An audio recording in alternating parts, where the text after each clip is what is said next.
여러분, 잠깐 멈춰 보십시오. 지금 이 영상을 누르셨다는 건 아마 마음 한구석에 이런 물음이 있으셨기 때문일 겁니다. 통장에 얼마가 있어야 노후가 안전할까? 지금 가진 걸로 끝까지 버틸 수 있을까? 그 물음 말입니다. 저도 그 물음을 오래 품고 살았어요. 그런데 그 답을 저는 책에서 얻지 못했습니다. 순천시장 통해서 떡집을 40년 하신 92살 강경옥 어르신을 뵙고 나서야 조금 알게 됐습니다. 이분은 새벽 3시에 일어나 쌀을 씻고 5시에 시루를 안치는 생활을 40년 하셨어요. 손끝이 늘 갈라져 있었고 여름에도 시루 앞에 서 계셨습니다. 남편은 12해 전에 보내셨고 지금은 혼자 사십니다. 그런 분이 저한테 이런 말씀을 하셨습니다. 노후의 불안은 통장 액수에서 오는 게 아니라고요. 저는 그 말을 듣고 한참 아무 말도 못했습니다. 이분이 살면서 이웃들의 마지막을 여럿 보셨답니다. 그 중에 평생 억척스럽게 모으고도 두려움 속에 눈을 감은 분이 계셨어요.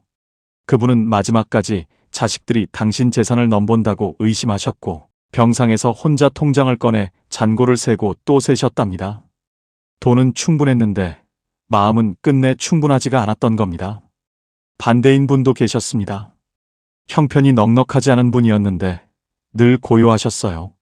그분은 당신한테 한 달에 얼마가 드는지 정확히 아셨고 아플 때 쓸 돈을 따로 떼어 두셨고 자식한테 손 안 벌릴 만큼만 지키고 계셨습니다. 그뿐이었어요. 그런데 마지막 날까지 웃으며 사셨습니다. 저는 오늘 여러분께 더 많이 모으시라고 말씀드리려는 게 아닙니다. 오히려 그 반대예요. 많은 분들이 이렇게 생각하십니다. 10억이 있으면 안심이고 5억이면 불안하다고요. 오늘 이 이야기를 끝까지 들으시면 3가지를 얻어가십니다. 첫째, 60 이후에 통장에 반드시 있어야 할 5가지가 무엇인지 아시게 됩니다. 둘째, 국민연금이랑 기초연금이 어떻게 다른지, 내가 받을 수 있는 건 뭔지 정리해 드리겠습니다. 셋째, 오늘 저녁에 당장 하나를 시작하실 수 있게 됩니다. 지금 이 순간 갑자기 급한 일이 생긴다면 자식에게 전화 한 통 걸지 않고 여러분 손으로 해결하실 수 있으십니까? 간단한 물음 같지만 이 안에 노년의 품위가 통째로 들어 있습니다. 지금 이야기 시작합니다. 첫 번째로 있어야 할 것은 새벽에 전화하지 않아도 되는 돈입니다. 목포에 사시는 74 하태식 어르신 이야기부터 드리겠습니다.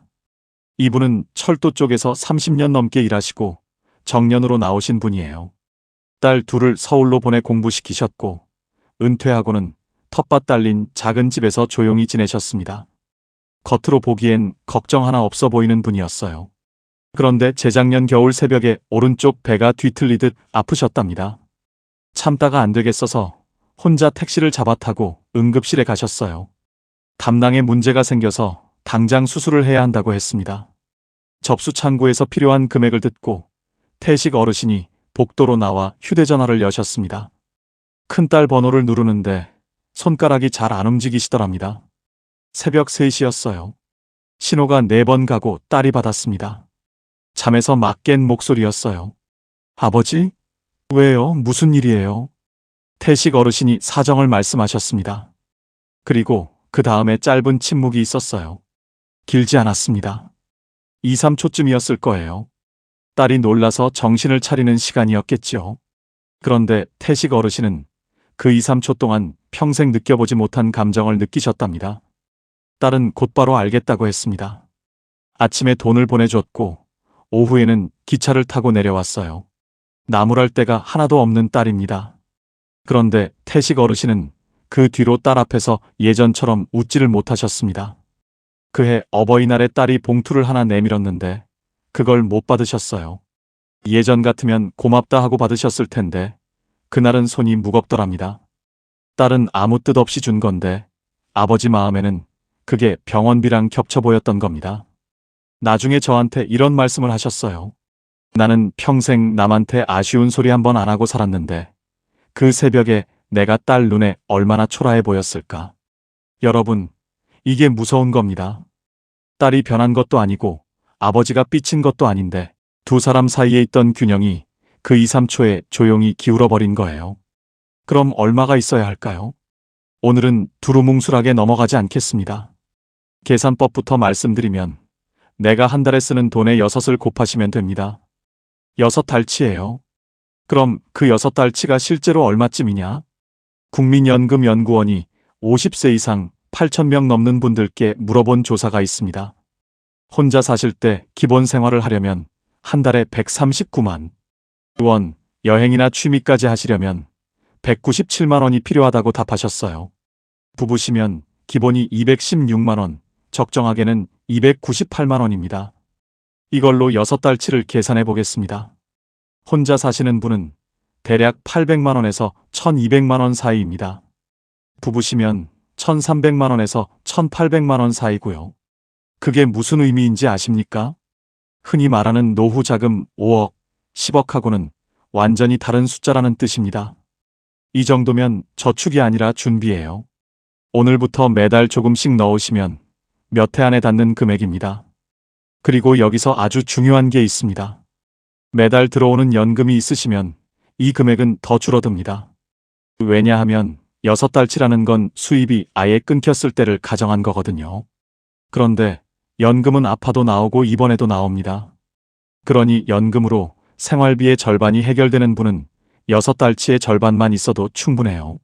자, 그럼 그 연금 이야기를 잠깐 정리하고 가겠습니다. 이게 오늘 두 번째로 드리기로 한 약속이에요. 어르신들이 제일 헷갈려 하시는 게 국민연금하고 기초연금하고 노령연금입니다. 셋이 다 다른 건 줄 아시는 분이 많은데요. 정리하면 이렇습니다. 국민연금은 젊어서 보험료를 내신 분이 나중에 돌려받는 겁니다. 그 국민연금 중에서 나이 들어 받는 걸 노령연금이라고 불러요. 그러니까 노령연금은 국민연금의 한 종류지 별도의 연금이 아닙니다. 반면에 기초연금은 보험료를 한 푼도 안 내셨어도 나라에서 드리는 돈이에요. 완전히 다른 제도입니다. 그래서 두 개를 같이 받으실 수 있어요. 그럼 얼마씩일까요?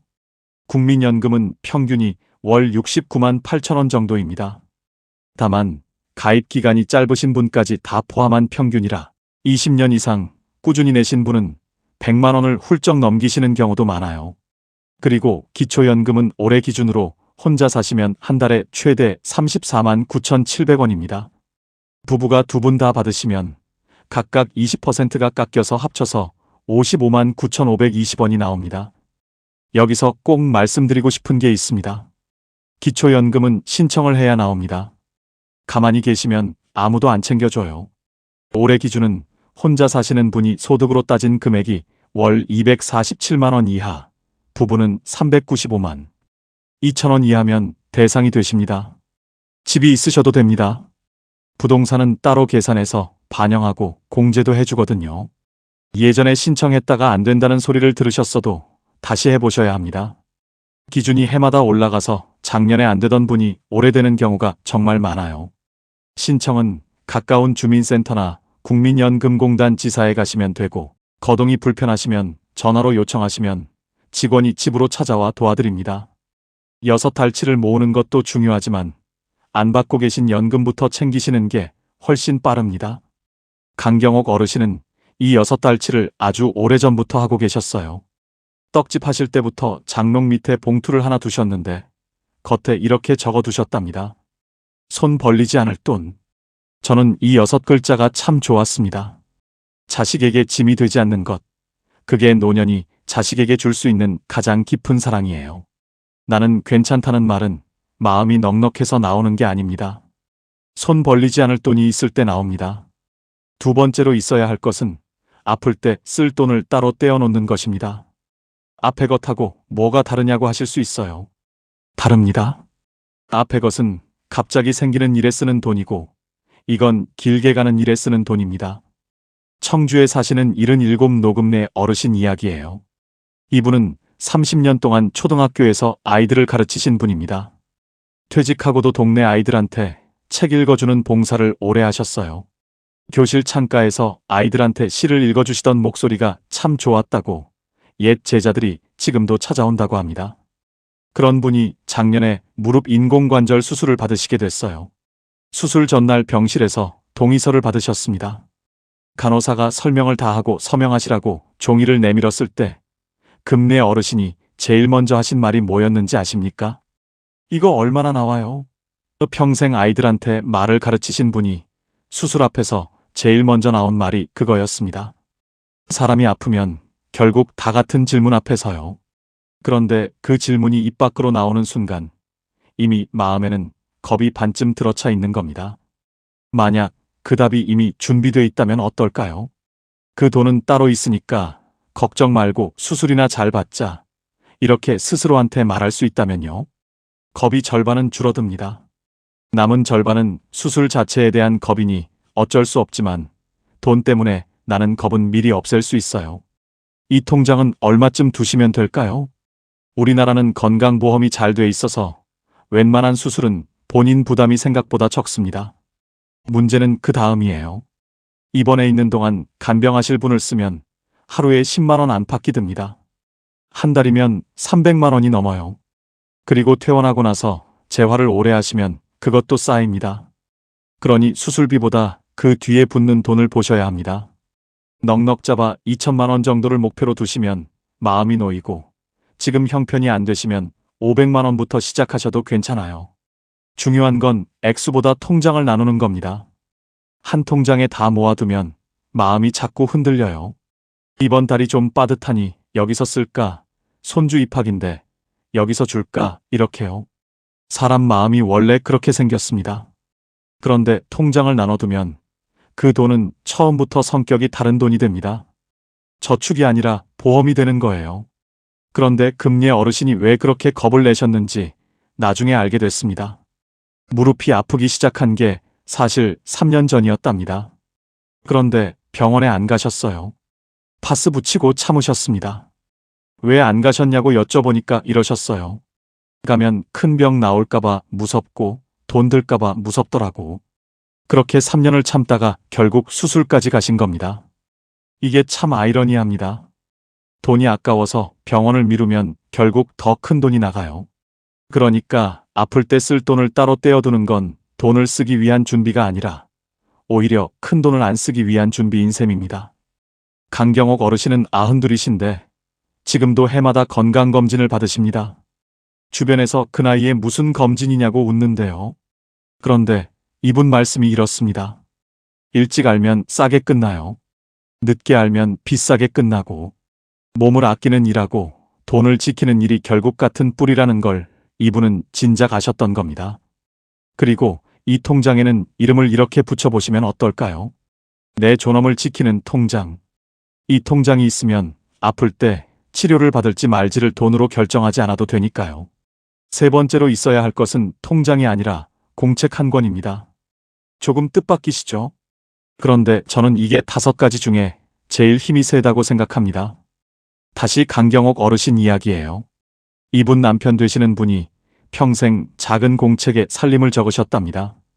결혼한 첫 달부터 돌아가시기 직전까지 45년 동안 한 달도 거르지 않으셨어요. 경옥 어르신은 처음에 그걸 남편의 별난 버릇쯤으로 여기셨습니다. 뭘 저렇게까지 하나 싶으셨대요. 그런데 남편이 떠나고 유품을 정리하다가 그 공책들을 꺼내보셨습니다. 20권이 넘더랍니다. 첫 장을 펴니까 결혼한 그의 숫자가 있었어요. 연탄값, 쌀값, 아이 분유값.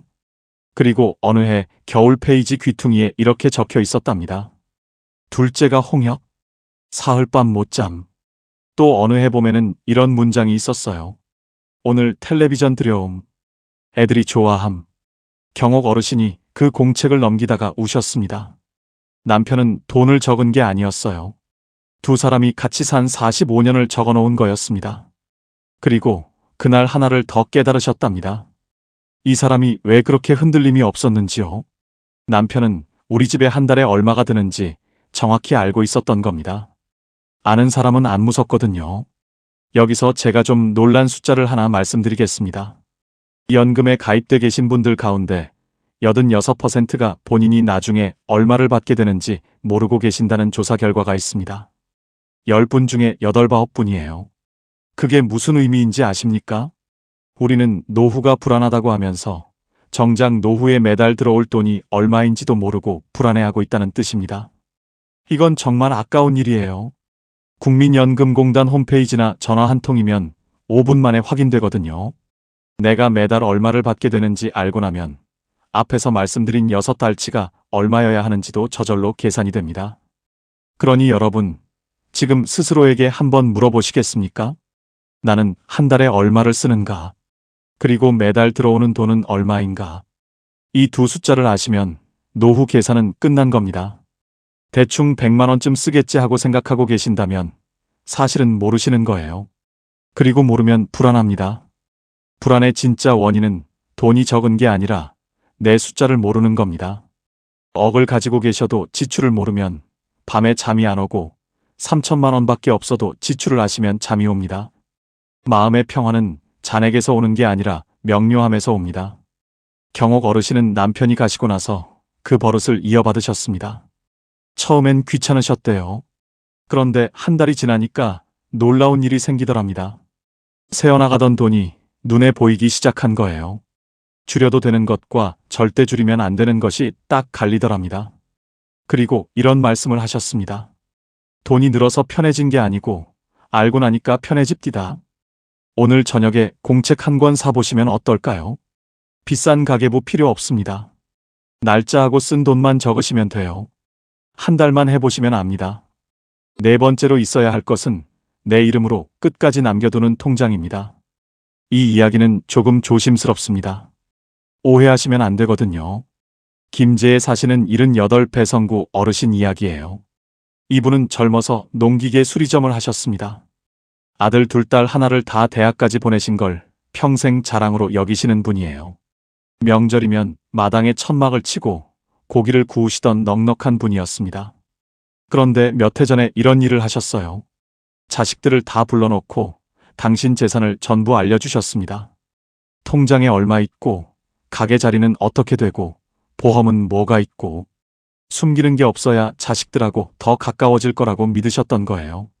좋은 마음이었습니다. 그런데 그 뒤로 뭔가가 조금씩 달라지더랍니다.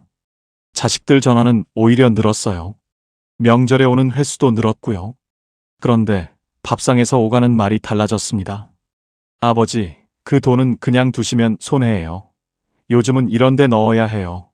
나중에 정리는 어떻게 하실 거예요? 이런 말이 슬금슬금 끼어들기 시작했습니다.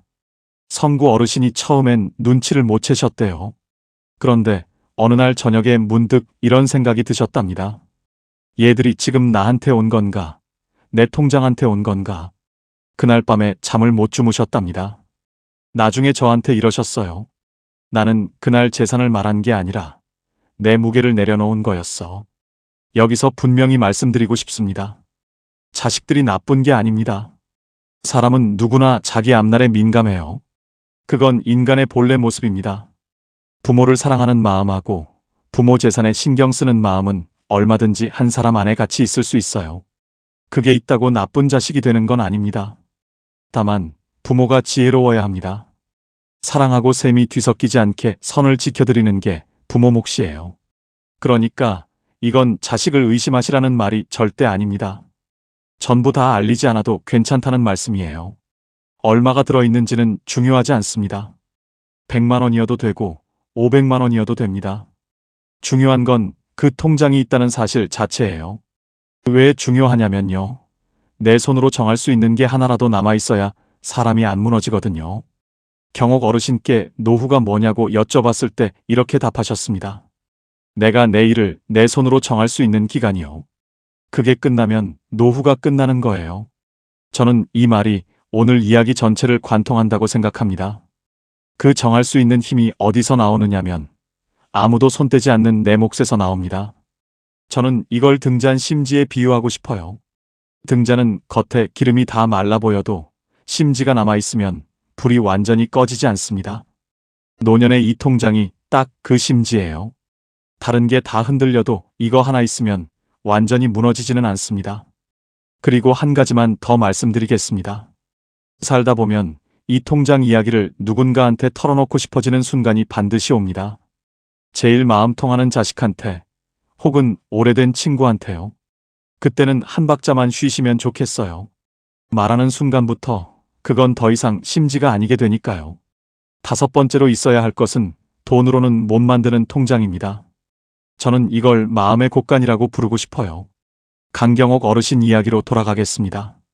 남편이 가신 게 이분 80이 되던 해였습니다. 56년을 같이 산 사람이 겨울 아침에 조용히 눈을 감으셨어요. 그날부터 경옥 어르신은 처음으로 완전히 혼자가 되셨습니다. 집이 갑자기 너무 넓어지더랍니다. 밥상이 지나치게 조용해지고요. 저녁이 돼도 말 건넬 사람이 없었습니다. 첫 해에는 시루를 안 치다가도 손이 멈추셨대요. 40년을 옆에서 같이 쌀을 씻던 사람이 없으니까 새벽이 그렇게 길더랍니다. 그 시간을 어떻게 견디셨냐고 여쭤봤습니다. 돈 이야기가 나올 줄 알았는데 아니었어요. 자식 이야기도 아니었습니다. 이분을 건져 올린 건 아주 사소한 습관들이었어요.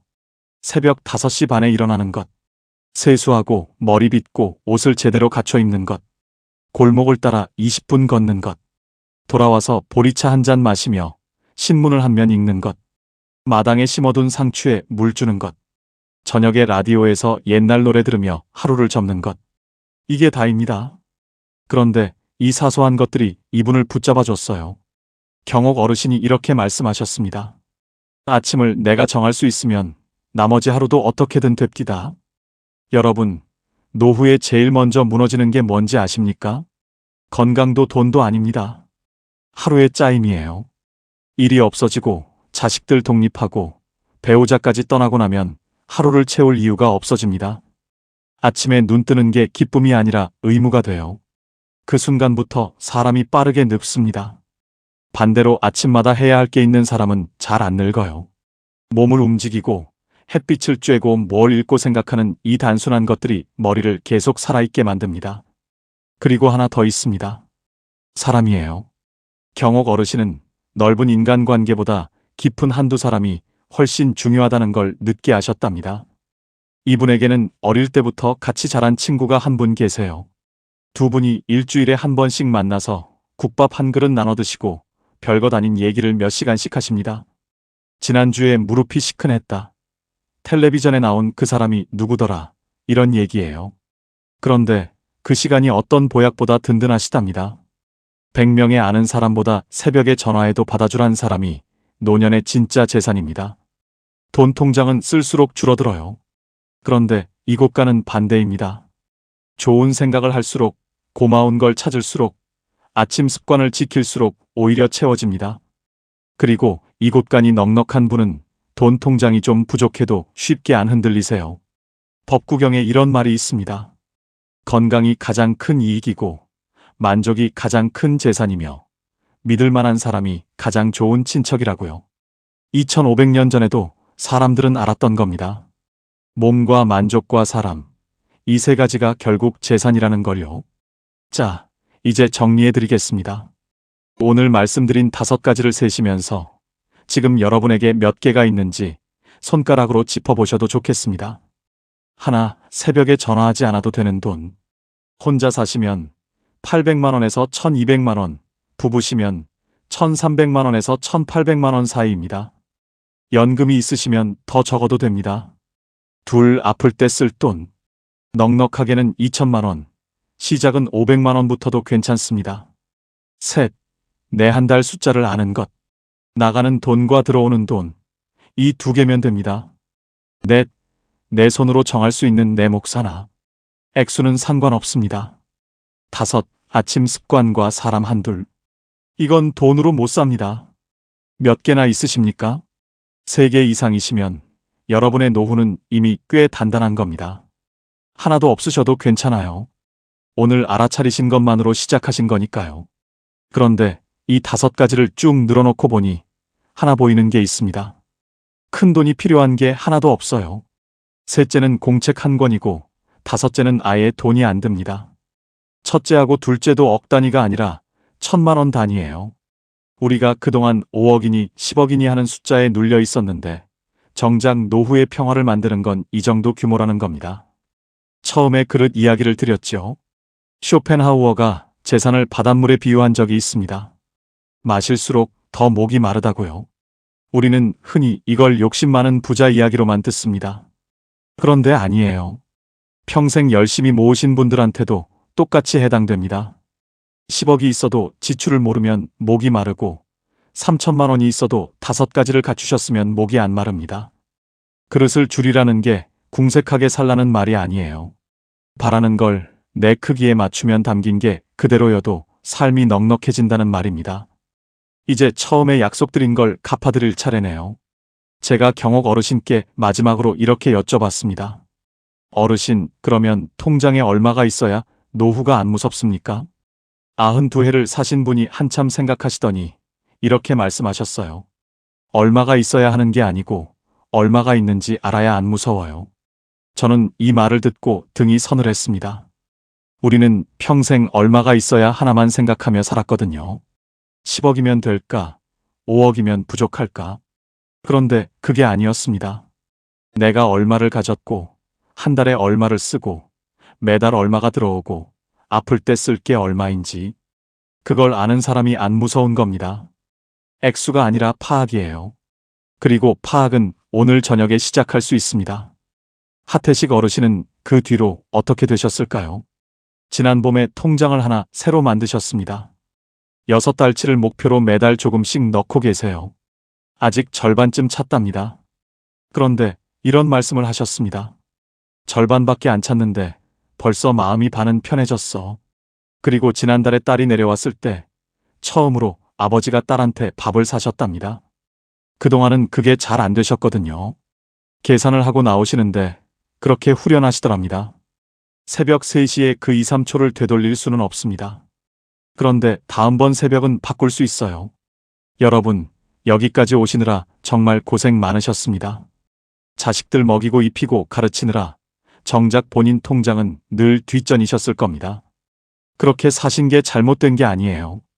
그 시절엔 그게 사랑이었으니까요. 다만 이제는 그 챙기던 마음을 조금 자신에게 돌려주셔도 됩니다. 남의 밥을 먼저 챙기던 그 손으로 오늘은 내 통장 하나를 챙겨주셔도 괜찮아요. 오늘 5가지 중에서 여러분에게 제일 없는 게 무엇이었습니까? 그 하나만 댓글에 적어주시면 좋겠습니다. 그리고 이번 주 안에 그거 하나만 시작해보시면 어떨까요? 공책을 사는 것도 좋고, 통장을 하나 더 만드는 것도 좋고, 주민센터에 가서 기초연금을 신청해보시는 것도 좋고, 내일 아침에 10분 일찍 일어나 골목을 걸어보시는 것도 좋습니다. 삶은 한 번에 안 바뀌더군요. 그런데 이런 작은 것들이 쌓이면 어느 날 분명히 달라져 있습니다.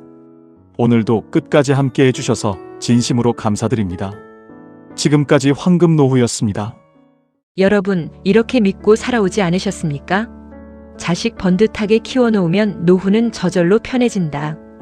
열심히 모아둔 돈이 있으면 마음도 저절로 든든해진다. 몸만 건강하면 나머지는 다 괜찮아진다. 틀린 말은 아니었습니다. 우리 세대는 그렇게 배웠고 그렇게 믿으며 살아왔습니다. 그런데 정작 60을 넘기고 70을 바라보는 지금 이상한 마음이 찾아옵니다.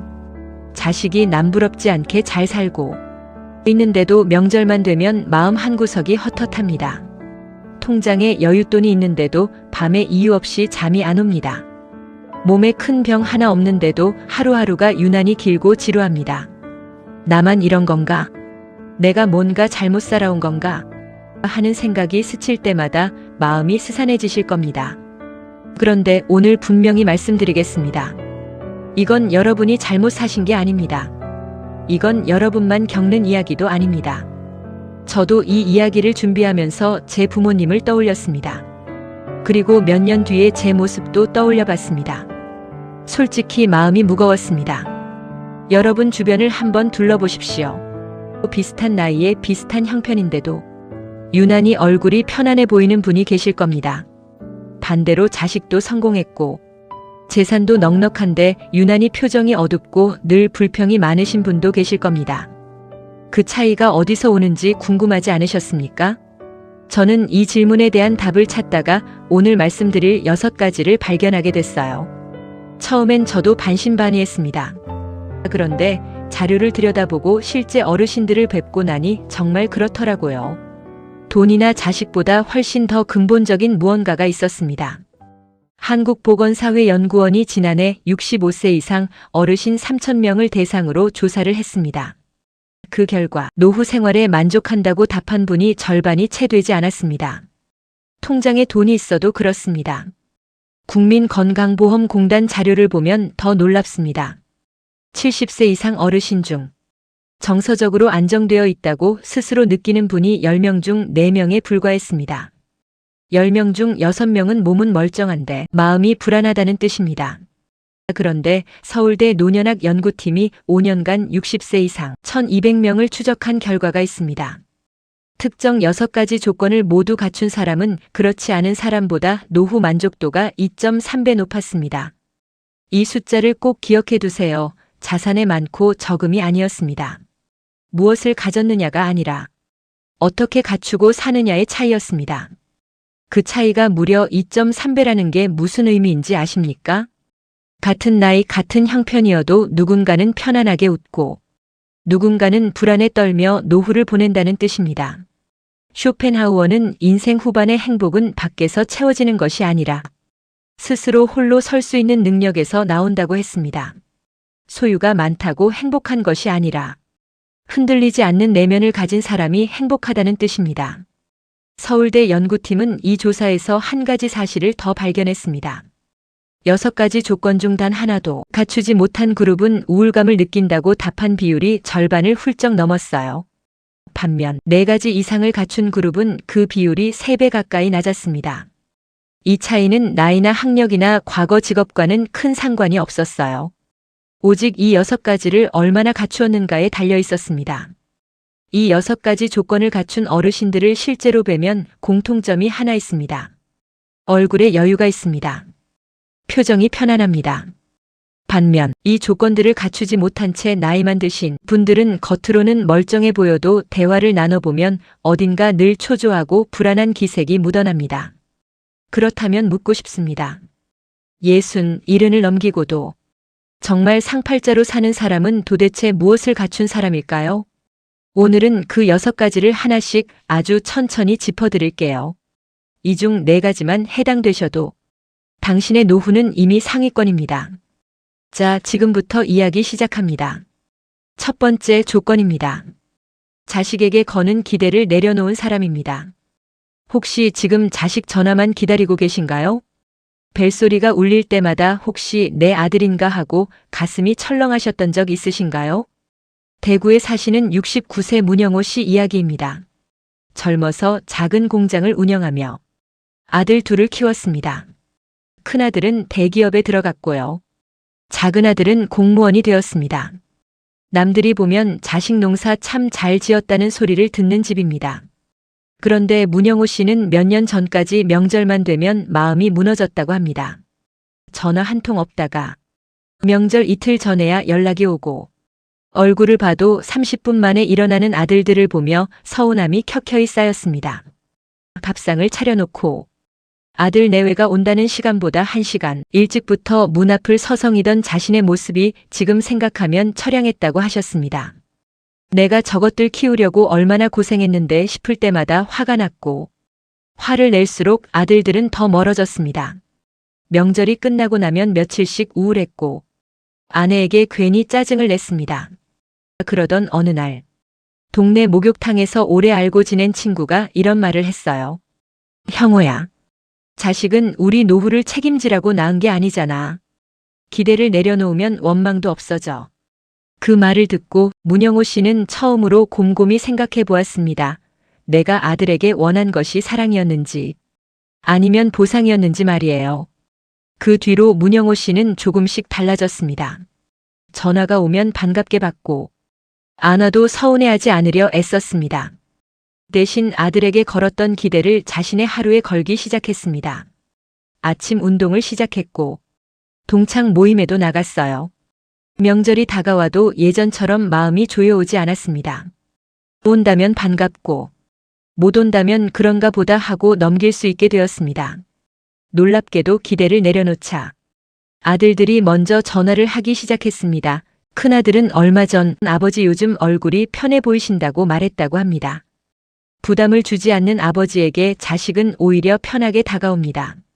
다산 정약용은 유배지에서 아들에게 보낸 편지에 재물을 물려주는 것보다 스스로 일어설 수 있는 마음을 물려주는 것이 진짜 유산이라고 적었습니다.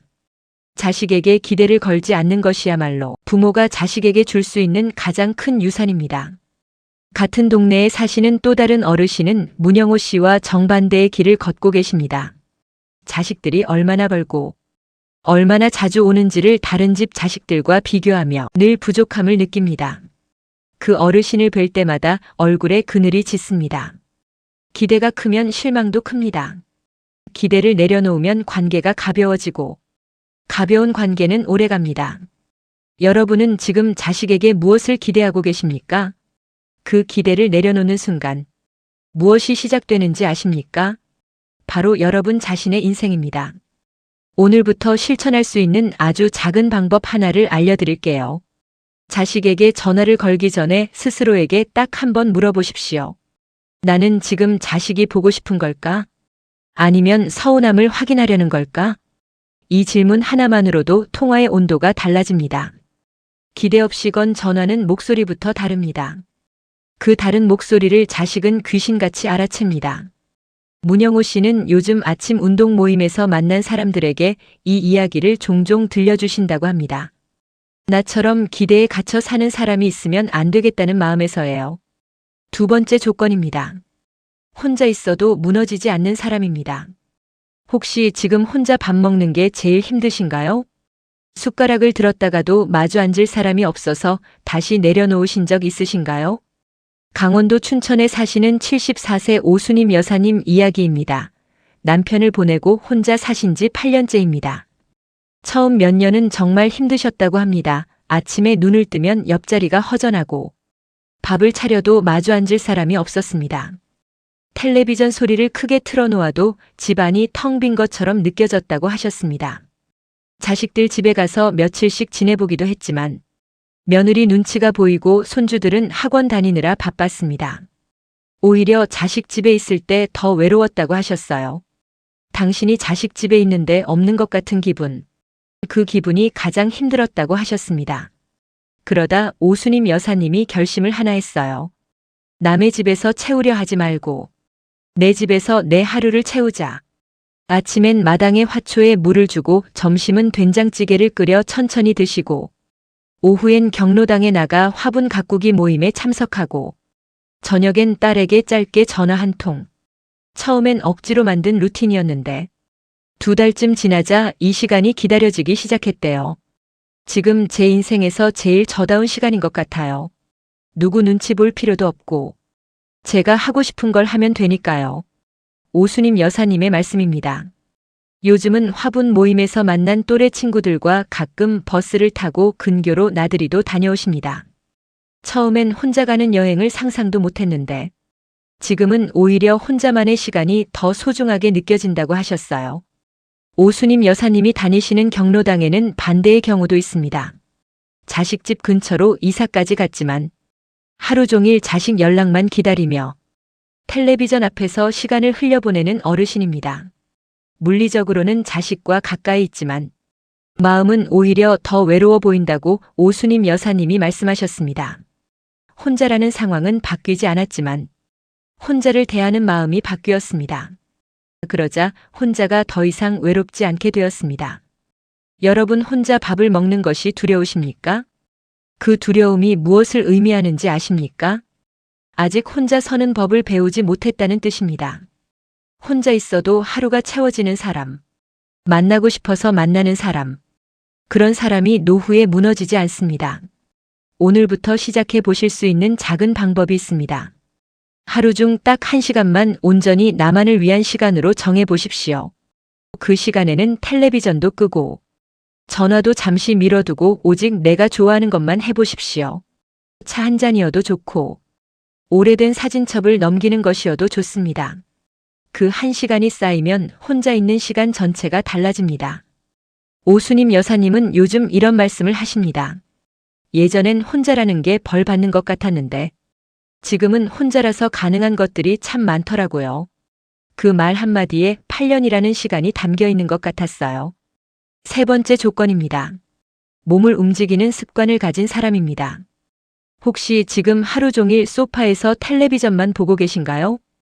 일어나기 귀찮아서 화장실 갈 때 말고는 거의 안 움직이는 날이 늘고 있지는 않으신가요? 인천에 사시는 67세 백이철 씨 이야기입니다. 젊어서 택시 운전을 30년 넘게 하셨습니다. 은퇴하고 나니 갈 곳이 없어서 하루 종일 소파에 누워 텔레비전만 보셨다고 합니다. 처음엔 그렇게 쉬는 게 좋았는데 한 달, 두 달 지나자 몸이 무거워지고 아무것도 하기 싫어졌습니다. 그렇게 반년이 지나자 무릎이 아프기 시작했고 혈압약도 늘었습니다. 병원에 갔더니 의사가 이렇게 말했습니다. 백이철 씨, 지금 몸이 아픈 게 아니라 안 움직여서 아픈 겁니다. 그 말이 정신이 번쩍 들게 했다고 합니다. 그날부터 백이철 씨는 하루 20분씩 동네를 걷기 시작했습니다. 처음엔 숨이 차서 5분도 힘들었는데 한 달이 지나자 30분도 거뜬해졌습니다. 국민건강보험공단 통계에 따르면 하루 30분 이상 걷기를 꾸준히 하는 고령자는 그렇지 않은 고령자보다 병원 방문 횟수가 눈에 띄게 줄어든다고 합니다. 이 30분이라는 숫자가 무슨 의미인지 아십니까? 큰 돈도 큰 결심도 필요 없다는 뜻입니다. 몸을 움직이는 것은 단순히 체력을 위한 것이 아닙니다. 하루의 목적을 만들어주는 일입니다. 백이철 씨는 요즘 아침마다 걷기 모임에 나가요. 같이 걷는 사람들과 인사를 나누고 날씨 이야기를 하고 가끔은 국수도 한 그릇같이 드십니다.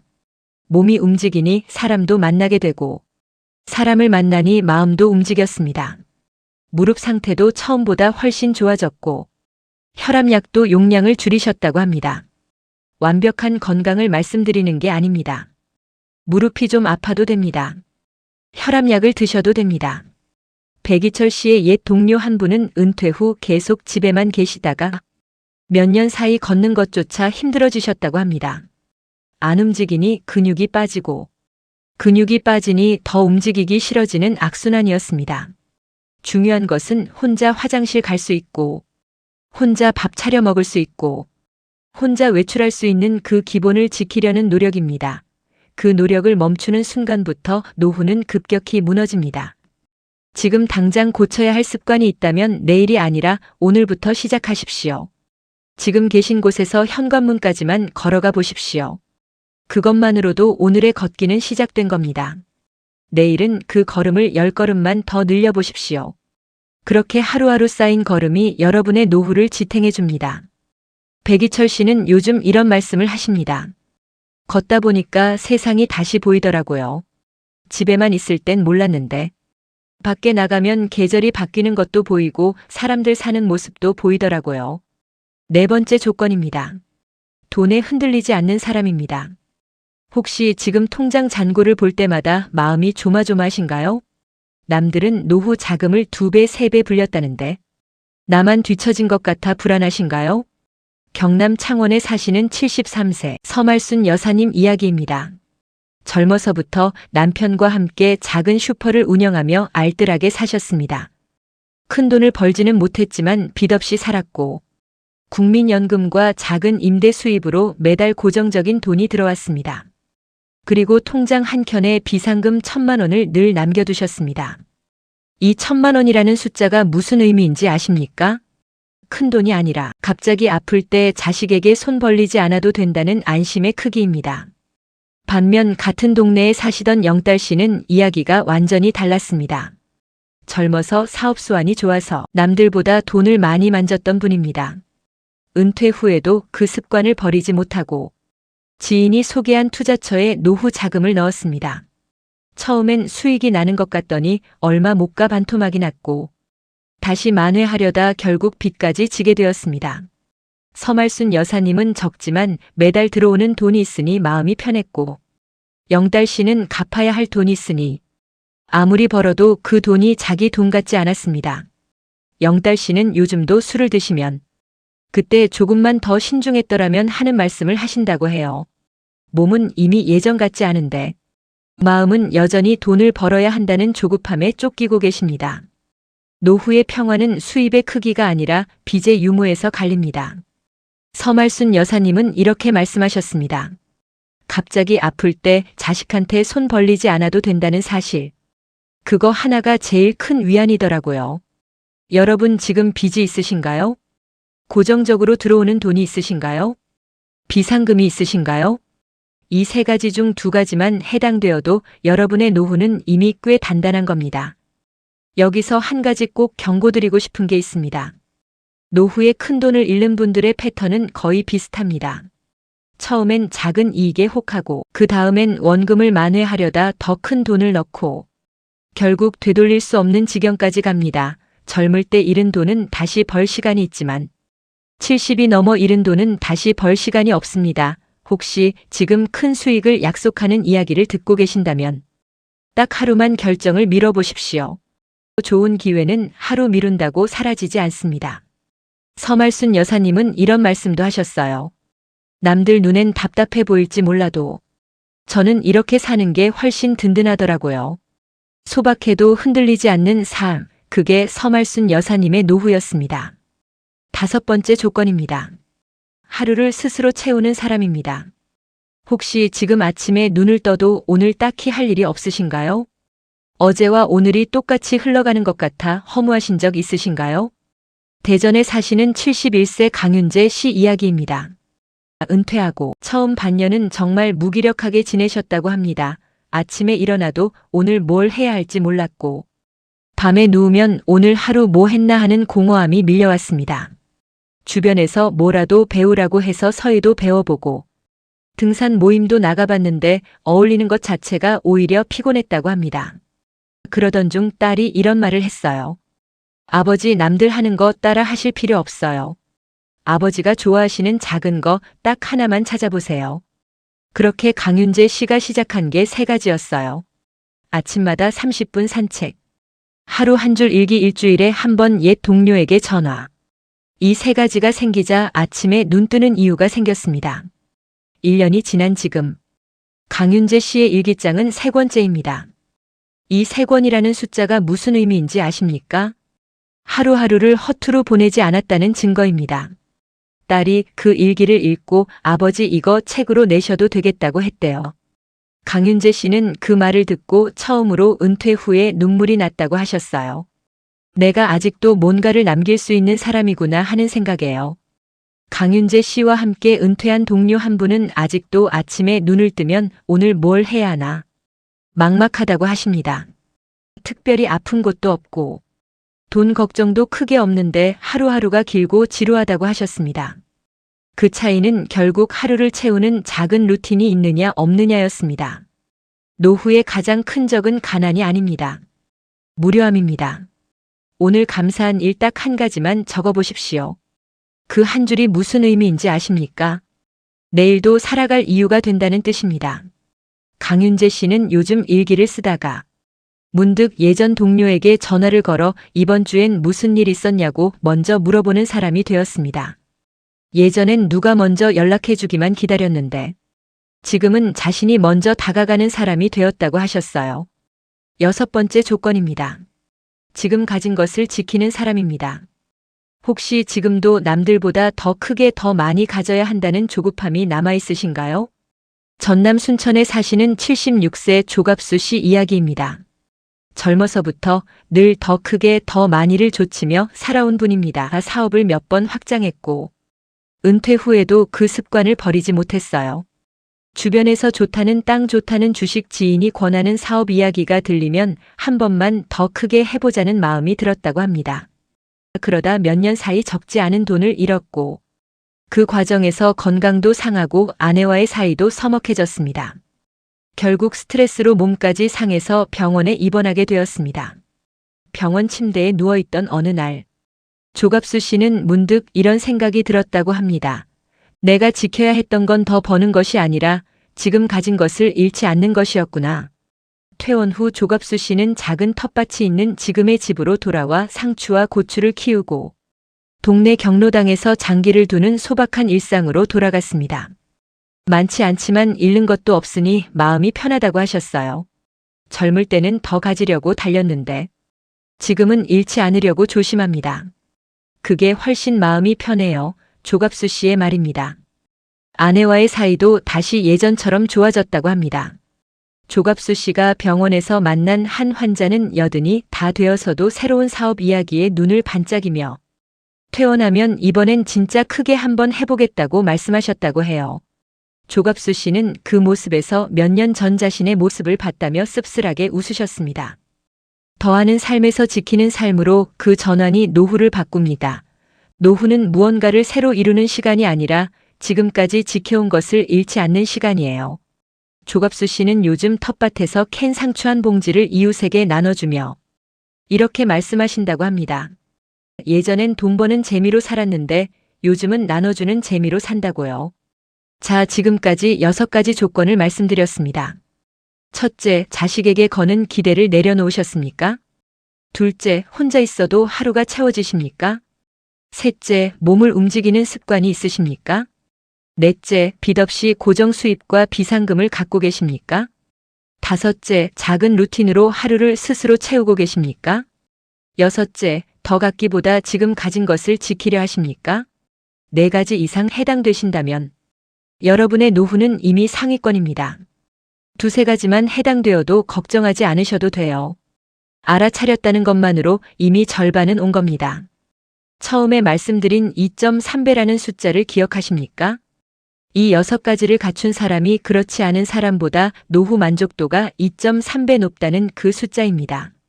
문영호 씨도 오수님 여사님도 백이철 씨도 서말순 여사님도 강윤재 씨도 조갑수 씨도 처음부터 이렇게 살았던 것이 아니에요. 한 번의 깨달음, 한마디의 말, 한 번의 결심으로 조금씩 바뀌었습니다. 여러분도 지금 이 순간부터 시작하시면 돼요. 여기서 상상해 볼 2사람이 있습니다. 한 사람은 통장에 10억이 넘는 돈을 가지고 있습니다. 그런데 자식에게 서운함이 가득하고 혼자 있는 시간을 견디지 못합니다. 또 몸을 움직이지 않아 하루 종일 무기력하고 더 벌겠다는 욕심을 놓지 못합니다. 다른 한 사람은 통장에 그 10분의 1도 안 되는 돈을 가지고 있습니다. 그런데 자식에게 기대가 없어 마음이 가볍고 혼자 있는 시간에도 하루가 꽉 차 있고 매일 아침 걷고 지금 가진 것에 만족합니다. 여러분이라면 어느 쪽의 노후를 선택하시겠습니까? 안타깝게도 현실에서는 많은 분들이 앞의 사람처럼 살고 계세요. 오늘 이 영상을 끝까지 보신 여러분은 뒤의 사람처럼 사실 수 있습니다. 그 차이가 바로 2.3배라는 숫자로 나타난 겁니다. 오늘 말씀드린 6가지를 크게 3가지로 묶어드리겠습니다. 첫째, 마음의 독립입니다. 자식에게 거는 기대를 내려놓고 혼자서도 무너지지 않는 마음을 갖추는 것입니다. 둘째, 몸과 하루의 자립입니다. 몸을 움직이고 하루를 스스로 채워나가는 것입니다. 셋째, 소유의 절제입니다. 돈에 흔들리지 않고 지금 가진 것을 지키는 것입니다. 오늘부터 일주일 안에 딱 한 가지만 실천해 보십시오. 나에게 가장 부족하다고 느껴지는 것. 딱 하나를 골라서 아주 작은 행동 하나로 옮겨 보십시오. 자식에게 거는 기대를 하루만 내려놓아 보시거나 혼자 있는 1시간을 온전히 나를 위해 써보세요. 오늘 당장 10분만 걸어보시거나 통장을 한번 열어보세요. 감사한 일 한 줄을 적어보시거나 갖고 싶은 것 하나를 포기해보세요. 그 작은 실천 하나가 일주일 뒤 여러분의 얼굴빛을 바꿔놓을 겁니다. 딱 하나부터 시작해서 몸에 붙으면 그 다음 하나를 더하시면 됩니다. 거창하게 6가지를 한꺼번에 다 바꾸려 하지 마십시오. 사람은 그렇게 한 번에 바뀌지 않습니다. 그렇게 한 달, 2달 쌓이다 보면 어느새 6가지 모두를 갖춘 나 자신을 발견하시게 될 거예요. 여러분 이 6가지를 하나씩 짚어드리면서 사실 제일 하고 싶었던 말은 따로 있습니다.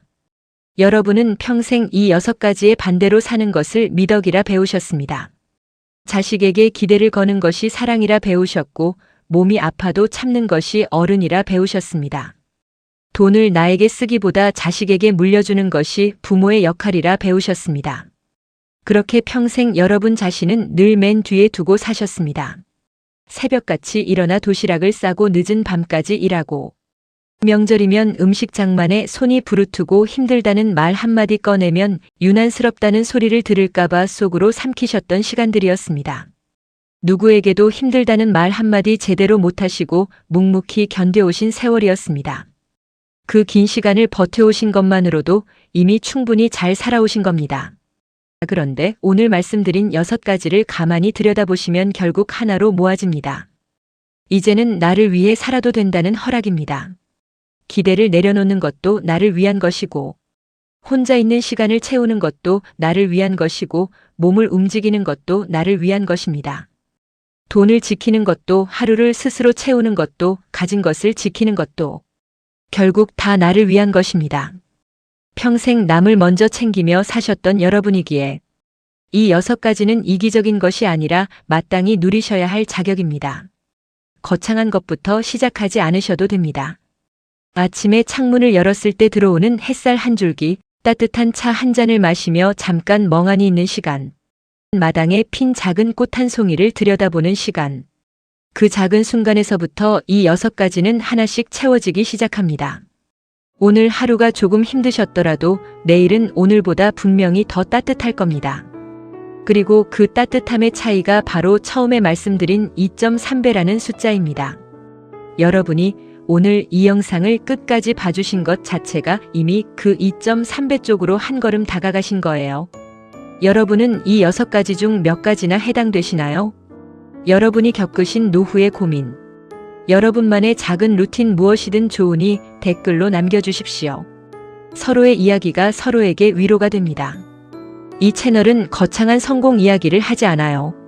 60대, 70대, 80대를 살아가는 우리 모두의 이야기를 담담하게 전해드립니다. 어떻게 하면 오늘 하루를 조금 더 가볍게 살 수 있는지, 어떻게 하면 남은 날들을 조금 더 따뜻하게 보낼 수 있는지 그 이야기를 앞으로도 매주 이 자리에서 전해드리겠습니다. 여러분이 걸어오신 그 긴 세월 하나하나가 이미 충분히 훌륭했습니다. 오늘도 끝까지 함께 해주셔서 진심으로 감사드립니다. 지금까지 황금노후였습니다.